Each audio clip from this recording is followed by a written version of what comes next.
Yeah, thank you again for doing this. That game, I mean, I was praying that it was an interesting one. I mean, it ended quickly. It was interesting. It was, yeah. Yeah, yeah. How did that happen? So to be honest, so this is a 1 round a day thing today. Usually, I mean, it alternates. It's one, then two, then one. And I was thinking, this guy has a lot of prep, and I have no idea what to expect. When I saw that he played online, he plays sometimes c5, sometimes e5 on move one. I was like, okay, I'm just not going to prep. And then when he played e5 on the first move, I thought, okay, he probably has some idea of some Italian or Roy Lopez I'm going to play, and he probably knows the theory 10 times better than me. So I just picked a sideline. Right, you played g3. I played g3 on move forward, that's right. Wow. You want me to show you the game? It's up to you. What would you want? Honestly, that would be fantastic. I'm happy to do so. Yeah. So as I said, I played move e4. And as I said, there's two common responses from him. He played e5 or c5. e5 is considered the most principled move. So really? Yeah, it's considered the best move.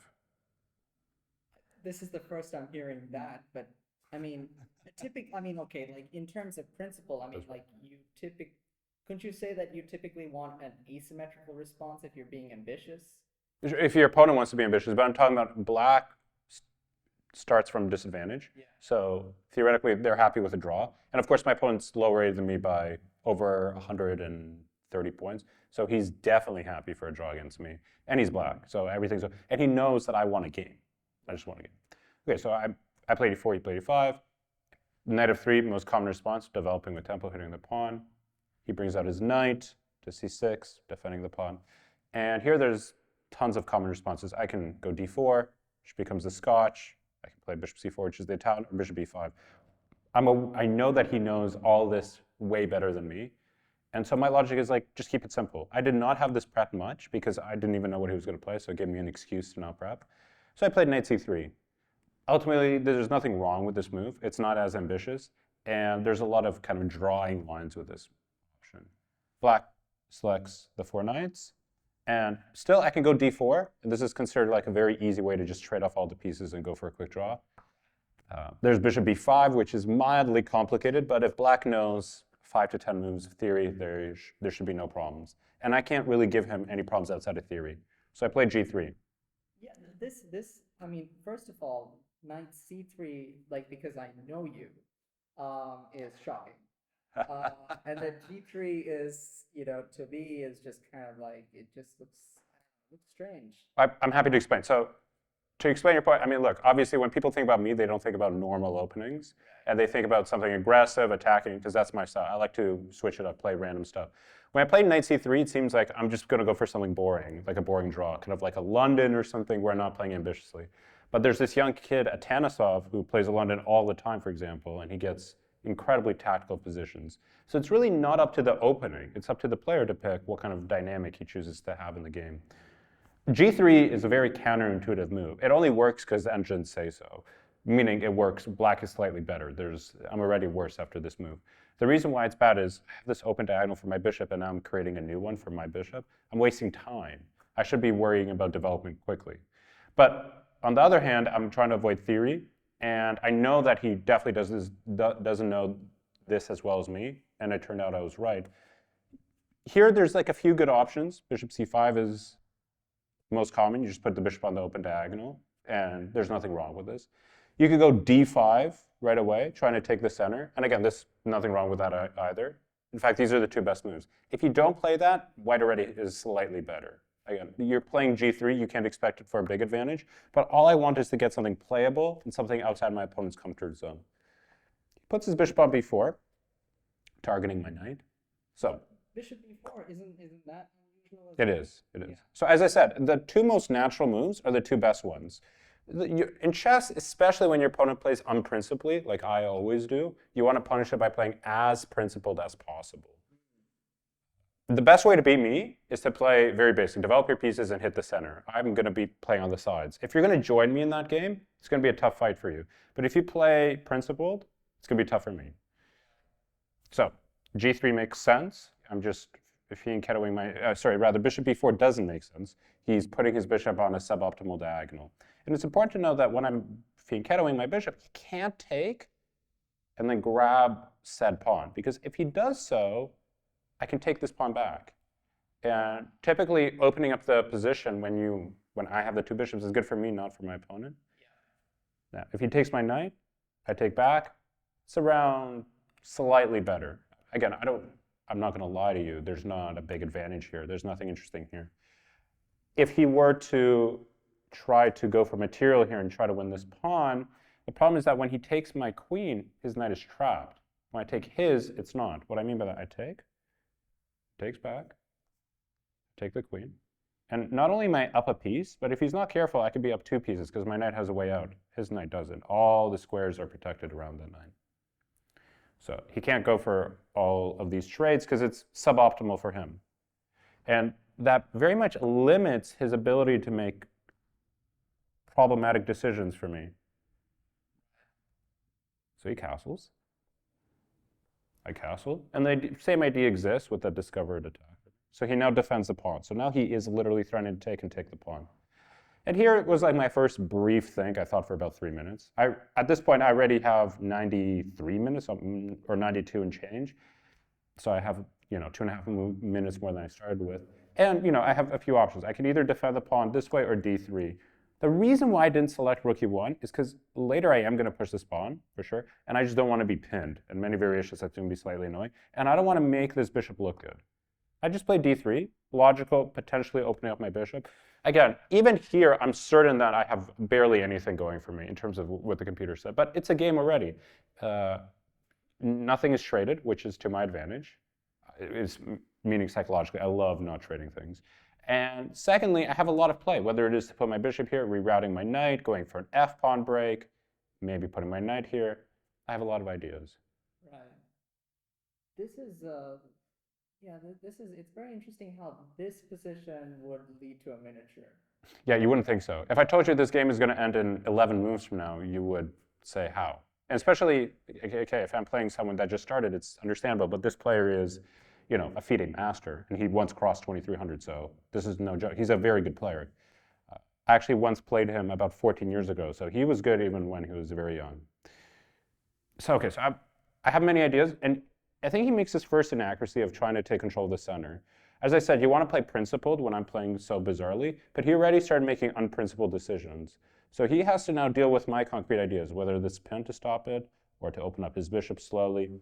He can't play in a rush. By playing d5, I already got a little excited here because I can get rid of this knight with the trade in the center, and I can launch an attack on the king side, which is what I did. I made sure to take with the knight first. And the idea is to just remove any hypothetical shot of him taking this way. So he takes. I take here. This queen takes. And after I played my move, he already told me that he understood he was in trouble. And the move I played here was knight g5. At first glance, it's not an interesting move. All I'm doing is hitting the queen. And okay, if he doesn't blunder it, he's fine. But if he were to just slide his queen all the way back, he's already dead lost in this position. Because I have queen h5, and I'm targeting 2 pawns at the same time. You can't defend them both. And queen d8 is the move that you want to play here. Really? Naturally. Because everything else, I know it might be surprising, but everything else kind of limits your mobility of other pieces. If you play queen d7, which is not that bad actually, it holds. You're blocking this bishop. You're playing queen d6, which is what he played in the game. He blocks his dark square bishop. And in fact, that's actually very important for me because his bishop actually was never able to return to the game. And his bishop, theoretically, would want to have a shot at coming into e7 to target my knight. By putting his queen here, I never have to worry about that anymore. So he's limiting the mobility of his pieces to come back. And at a quick glance, you think, oh, he's fine. But already here, this is my first real thought in the game. And I have many options to consider, from f4, which is what I play in the game, to queen h5, and bishop e4, and knight e4, or include c3 first, which is I did first, and then I played f4. c3 is kind of a natural inclusion because I'm opening up this diagonal for my queen as well. So I'm creating more opportunities for myself. And he certainly doesn't want to pin me because even though he is pinning this pawn, stopping this push, he's allowing me to deliver a fork on that queen and bishop. And again, the position's quite open. He's behind on development. I'll be ahead. I have everything going for me. I wouldn't be surprised if I'm already much better, if not close to winning here.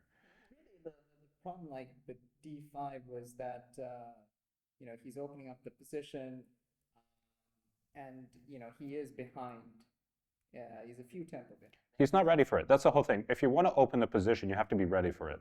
If you're ahead in development, you want to go for it. So typically in the Roy Lopez, black often opens up with d5, but that's because white has been rerouting their knights and pieces, and so their goal is to open up the center. And then white doesn't accept it, and the position just remains closed for the rest of the game. So white could be behind on development, going for the king, and black's trying to open up the center.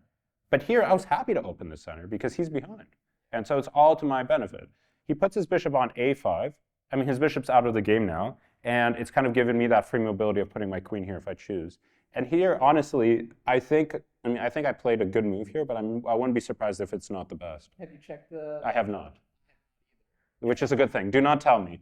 The reason why I say that is because a natural thought that I had, and I thought that it was kind of his get out of jail card if I play this, was queen h5. And okay, as I said, I'm targeting 2 pawns here. He'll go queen g6, defending both. And so I'll just take. If he takes with the f pawn, I already have this check, and my knight's coming in. Either I take this pawn or my knight's giving discoveries, and it's bad news.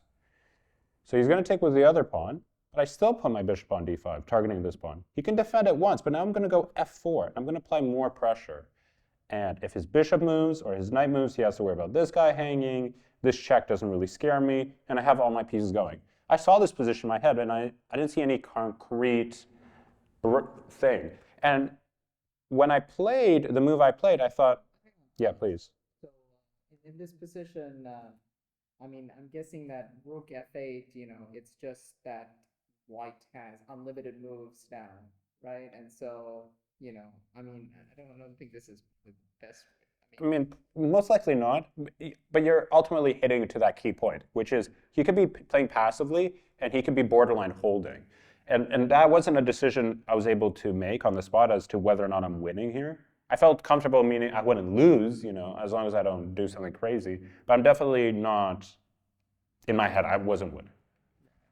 But what I did seemed logical. I'm simply bringing a new pawn into the game, trying to trade off his center pawn, but more importantly, I'm trying to bring out my rook. And if he makes some normal developing move, he has to be very concerned with my knight sack. So obviously, if he takes my knight, it's a discovery, and he loses the queen to a discovered check. But if he, for instance, gives this check, trying to escape and then take my knight, even though, first of all, I always have this fork, but even though he kind of escapes, even this position I'm kind of okay with, because his queen, it's unclear where he goes, and again, I'm going to be able to build on my attack with all this check. And what are all his minor pieces doing? It's very unclear. Whereas I have very open lanes to bring out my pieces. Yes, they may seem passive, but they're coming in very quickly. Whereas his pieces, like this bishop, is going to be dead for a while. So this is what I had in my mind. Obviously, had he made me get to this position, I don't know what I would have done, because again, the problem of having winning positions a lot is you have so many options that are winning, and the question is, what is the most decisive win, or what is the easiest win? It's not always easy to figure out. But he makes every move that he played from now on, I was actually mildly shocked by with each move. First move, he plays check, which is surprising because even though, yes, he's improving his bishop, I'm now never concerned about any checks on my king with his queen because my king is now safe forever. So blitz game, you'd be very happy. Oh, of course. I made the move instantly, and I would obviously make the move instantly in any time control. There's nothing to even consider here for me. And okay, so he brings his knight back to d8. When he does that, obviously I didn't think it all through. Let's assume he did, and he decided this was the best plan for him. This continues to make my life even more and more simple because I can just limit the mobility of his pieces. I see this bishop's active, let me block it. And not only am I doing that, I'm also trying to bring in my queen into the game, and I'm also trying to bring in my knight to push this pawn. So I have many ideas here. And already here, it's like, geez, what do you do? Because if you go f6, I just go queen h5. I'm threatening the pawn and the rook, and it's unclear what you want to give up. But there's many direct ways to lose. He says, you know what? I'm just going to develop my bishop naturally. And obviously, you have to treat this position as normal, because if you start playing these kind of incredibly passive moves or defensive moves, you're going to be creating a lot of concessions. I play queen h5, naturally.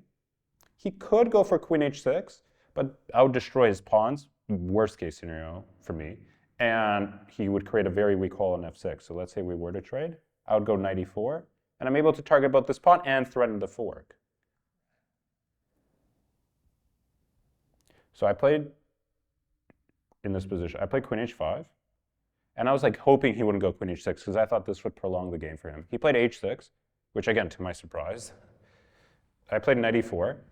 And my idea is simple. If he takes, I will just sack. And if he goes here, I can take this. And I'm threatening mate. I'm threatening, and then if he takes, I can bring in my pawn into the game, and he's getting mated instantly there. And there's no way to survive for him. He's just not in time to take my knight or do anything. So he, in this position, brings his queen all the way back home to f8. I guess he wants to call this home because it's not on d8. But look at his pieces for a moment. Yeah. After I played my move, he played one more move, and then after I played my following move, he resigned. There's probably a million ways to win in this position. It's kind of lights out here. But I think I played the most precise move, knight f6, and this is what made it kind of beautiful. I'm threatening his king and his bishop, so he just takes right away, and now I just take the pawn, and he resigns. Why? Well, I'm hitting the queen, and I guess he could give up the queen, but remember, it's not like he's out of jail. I take, and my attack will continue. I'll just lift up my rook eventually and mate him. And if his queen moves anywhere, it's just check, followed by mate next move. 18-move game against a FIDE Master today. You know, you don't expect it. I'm 2 out of 3. I'm expecting a slugfest. And I went on to win this game, as you just saw, and now I'm 3 out of 4. But you know what? I want to make it clear that even though I won quickly, but by no means do I believe that this player is very much weaker than me. Everyone has bad days, and he comes from a family that has 2 brothers that are both incredibly strong. They're both around 2270 level, I think. So everyone in his family is very strong. So I definitely got lucky with the fact that he probably was prepping for the wrong thing, and he was unable to figure out the position over the board. Thank you so much for showing me the game. Just could we ask? Of course, yeah. So, what was your aim coming into the tournament? So a little about me. I mean, I'm a chess coach full time, and I recently just started a chess club with 2 people from Hart House, Panos and Alex. And it's called the Toronto Chess Center, and we're trying to run both kids and adult events. That's our plan. But the most important thing here to note is that this is where my focus is. I'm teaching and I'm trying to create a community. That's my goal. So playing, especially standard chess, I just don't have the time for. So if you look at all my games, all 4 of them, you'll notice that the positions I get for my opening are unique. There's no theory. There's no kind of major goal that I'm having. I'm just trying to play. And when I'm playing in the Zonals, look, I understand I came in seeded 11th, and I'm not trying to lose games. As you see, I have 3 out of 4. I'm trying to win. But by no means did I think, okay, I'm going to play this. I'm going to shock the world, get 10 out of 10, and win. I'm just trying to play good events. I'm trying to ultimately have a good time. I don't have as much time for standard chess. So if I do, I'm usually taking buys or something. So it feels good that I'm able to take the Easter off and kind of focus on my chess and not teach or anything and just focus in on it. But my goal is just to play well. Ultimately, the last time I played the Zonals was a very poor event for me, but 2019 was a very good event. I got a 2460 FIDE performance, I think. IM norm, I gained a lot of rating, and it was on my path to getting that IM title, and I was incredibly happy. So now my goal is just to kind of rebound. My rating's been falling recently, and I did well in the previous Hart House tournament a month ago, and I'm hoping that trend continues. So we'll see. The tournament is still all ahead of me, and funny enough, I've only been playing, except for 1 round, I've only been playing young guys, so there's no easy pairings here. That's the one thing a lot of people forget. It's like, oh, the Zonals, you'll get a 1900, you'll easily win. No. First of all, I'm not getting 1900. And secondly, there's no such thing as an easy pairing. Everyone here has a lot of experience. They're titled, and just because they're slightly lower rated than me doesn't mean anything. Yeah, you really have to sweat, right, in order to, the difference I'm speculating now is like in your ability in your mental fortitude, just not be phased, let's say, by like an unorthodox opening. I mean, that seems, I mean, you would spin these stories, where, you play this bizarre opening and somehow that seems to phase even titled players, right? And, it comes down to just not being, to having that mental strength. Absolutely. Ultimately, look, a lot of people treat the Zonals like a complete unique tournament for them, where they prep hard, they go to the gym, they find a complete new set of openings, trying to go for surprises. And you can see that if they do that and it works, great. But if it doesn't, they could fall flat on their face. Ultimately, I just honestly wasn't able to put in the time, nor not sure if I wanted to, even if I did. And I just come in, I'm just saying, no pressure, just try and play good chess. Hopefully I just don't fall flat on my face. That's the only pressure I'm putting myself, not to play badly. And even my loss, I was kind of okay with. I thought, okay, I lost to Nicholas Vitesse of Hart House player, and he's very good. He's been doing really well against me. I think he's beaten me both in rapid and classical like the last 3 or 4 games in a row. He's a very strong player. But I thought I played pretty decent there. And I'm not that sad with myself. That's ultimately the most important thing for me. Because sometimes when I lose, I just look and I'm just thinking, Jesus, every move I'm playing is a catastrophe. Whereas now I'm not feeling that. I'm feeling like I'm basically in the form that I want to be. I'm not as good as I was 5 years ago or 4 years ago, but I'm definitely much better than I was 2 years ago. That's interesting. You became an international master, what was it? 2020, yeah. Yeah, so, oh my God, that's 4 years ago. Yeah, exactly. Oh God. No, but see, that's my point. Like, I'm not working on my chess as much as I did. I mean, to be honest, I never really worked that hard on my chess. It was just something clicked for me in 2019, 2020, and things started going very well, where I gained maybe 100 points in the span of a year. And if you go back, I think 250 points in the span of 3 years. So I was doing really well.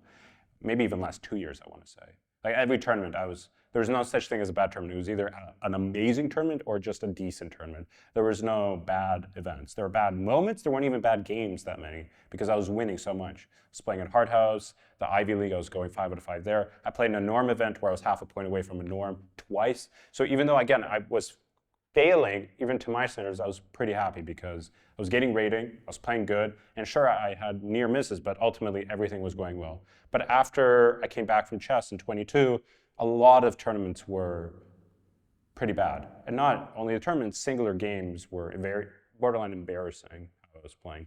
Blundering, random oversights, and just the absolute feeling that I'm playing against someone much better than me when they're 300 points lower rated than me. It's a very gut-wrenching feeling to have. I'm playing someone, and I'm just feeling every move they're coming up with is better than mine.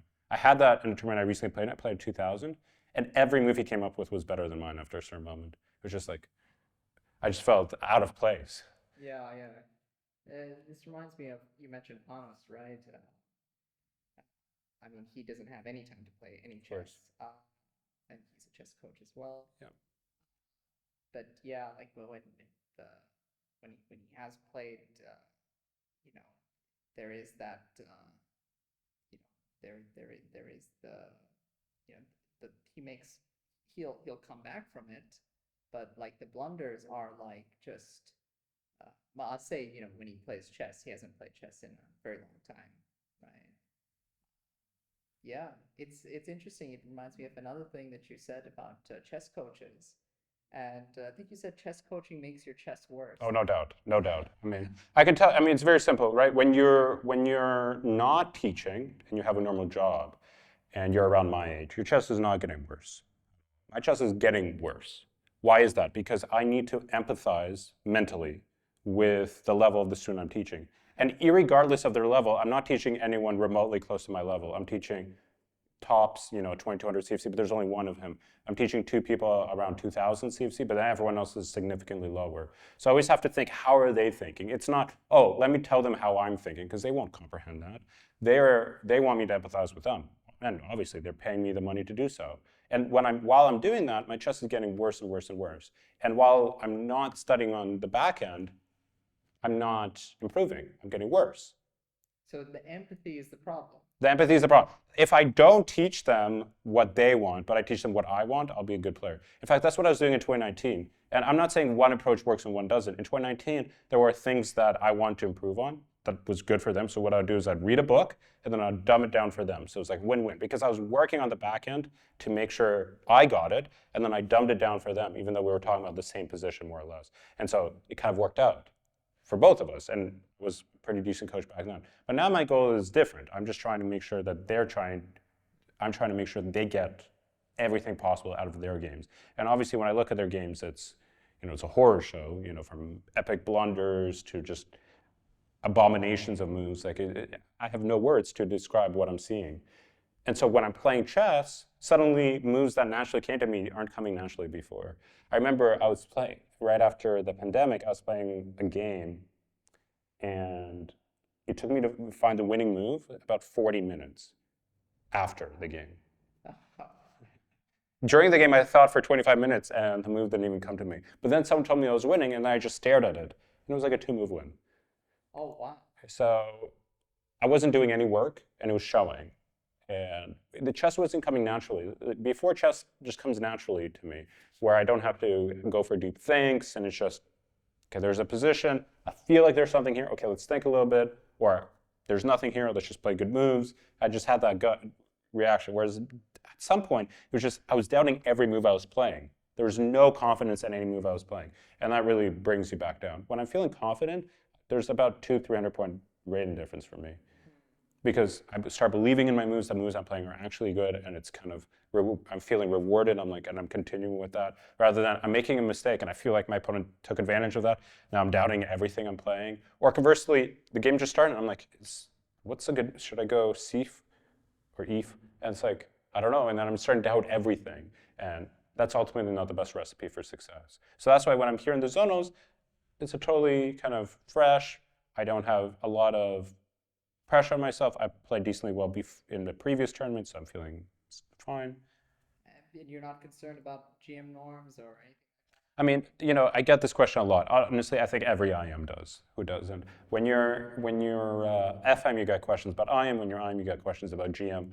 And as I said, if I'm not working on my chess, it's hard to imagine I'll get the norms. And I'm not there. And I'm 100 points lower rated than I was at my peak. So let me get the rating back first, and then I'll talk to you. That should be my first response. But honestly, if I'm not working on my chess, there's no expectation to be had. Okay, I don't want to take up too much of your time. Please. But, let's say last question. Okay. So your dad's playing, Max was seated next to you, like Ruzinik. Mahip is behind you, all these people that like,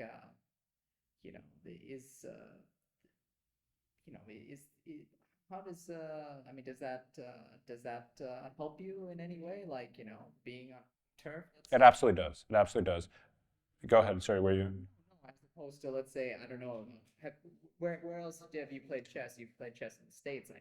The States, I played in Europe, and ultimately I actually do worse there. And people say people are there underrated more, or the people here are more overrated. I just feel more comfortable here, meaning, I can finish a game, there's people I can talk to, and I have bad tournaments here, I have bad games, but it makes me feel comfortable. It's not like I'm gonna play a game, I'm gonna win or lose, I'm gonna go to my hotel, I'm gonna do nothing, and then the next day, repeat. It's not that enjoyable for me. So the path to getting a GM norm is a miserable one, because, for me at least, because that means I have to travel, most likely by myself, where I barely know anyone around me, prep hard, play, go back to a room, study, etc., and just repeat. I already work. Now on top of that, I need to work a different job kind of situation. I'm not mentally capable of doing that. Though I want to mention though that when I'm at Hart House, I want to reiterate, or Hart House, or Annex, or anywhere in Toronto, or the general vicinity of Canada, there's plenty of people I know. Yesterday, I finished the game, and my dad and I, we went to have lunch with Michael Barron. So there's a lot of familiar faces. You mentioned Mahip and Max Rusonic, obviously Greg, Rusonic, his father. I'm very friendly with all of them, and it makes it more fun for me. And that's the tournaments I pick now. If I'm not going to have a good time, I don't want to play. I don't care about rating. If you ask a lot of top players, behind the camera probably, they'll say they really care about defending their rating. For me, I just want to play well, That's the main goal. But the second thing, I want to be comfortable. I want to be happy with the people I'm around. I want to be in a good area. I want to like the people I'm there. If I don't know anyone, I probably won't pick the tournament based off where I'm at now. Now, maybe if I have 2 norms and my rating's 24.95, I'll have a completely different response. I'll be like, just take me anywhere on earth. But right now, considering how far I am from that, there's no such reason for me to seek out tournaments where I'm less comfortable. And what about if you're playing against your dad? I mean, look, I played my dad many times, Yeah. and when the pandemic happened, I was playing him. We'd have long blitz sessions because that's all we had. But I try my best against my father. Ultimately, when the game happens, I just try to think of it as another player. There have been people ask me if we've colluded or anything. That's not the case. I've always tried. That's a serious allegation. No, it's not an allegation. It's more of a question. Oh, right. Yeah. The allegation, it didn't feel like an allegation or accusation. It just felt like more like inquisitive, like would you ever, have you ever, has there been a situation? But my dad and I, for instance, we appeared in the last round of Hart House in February, and Oh, last round? yeah, and it would have been best if I had beaten him. And I had no such chance. I blew it early, and I was losing for most of the game, and then my dad made a few mistakes, and I was able to draw. But when I'm playing, I'm trying. The last few times before then, I've beaten him. Before then, he was beating me. Most people, when they play chess, one of their first victories that they care about is beating their father. That happened to me when I was 16 years old. So most people get that when they're 7, 8, 9. Yeah. But for me, no such luck with my father. Who is a FIDE master? That's right. That's right. It doesn't make my case easy.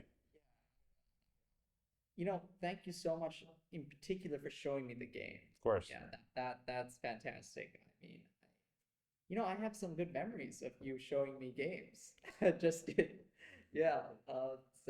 And thanks for sitting down doing the interview.